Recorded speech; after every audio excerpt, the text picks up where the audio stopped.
suspended without pay.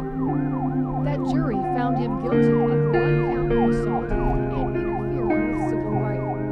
Sunrise Police Sergeant Christopher Williams has been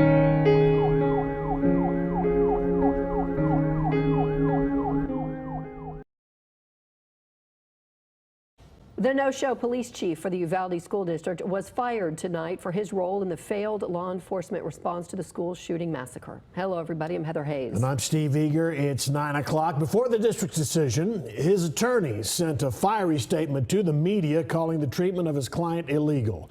And while the board met in private, the young victim's family shared emotional stories of their loss. Pete Arredondo, as we mentioned, did not attend. Shouts of coward came from the crowd tonight about him. Fox 4's Blake Hansen live with the charged emotions at tonight's hearing and the decision. Blake? As Stephen, Heather, minutes before the meeting, Arredondo's legal team put out that 17-page statement. It called the hearing a unconstitutional public lynching and demanded his reinstatement.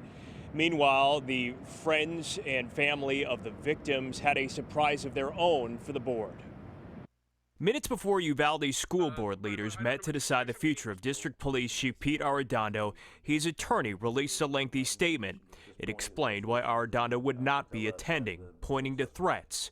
Chief Arredondo does not believe the planned district meeting is safe and is certainly not going to appear without exercising his state rights to be armed. Although armed security was present at the meeting.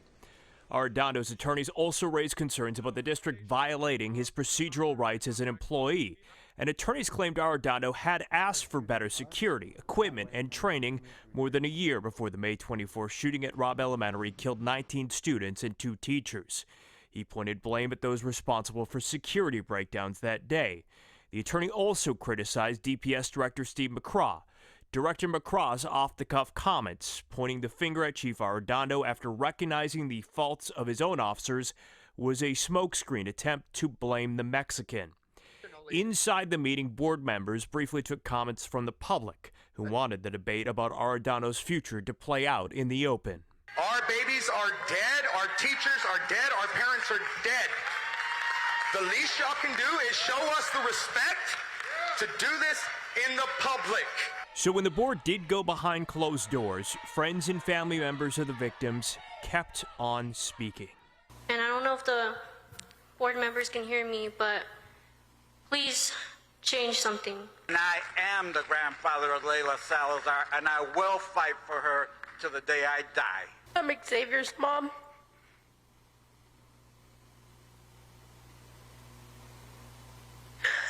I miss my best friend. His brothers miss him. 3 months.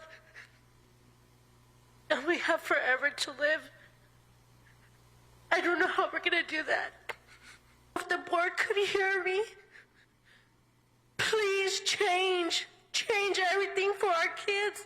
Then, after nearly an hour and a half of meeting behind closed doors, the board moved to fire Arredondo 3 months to the day after the shooting. Any further discussion? Hearing none, all in favor? Motion passes unanimously. It's unclear what Arredondo's next steps will be. He has already resigned his seat from the Uvalde City Council, a position he was elected to just a few weeks before the shooting.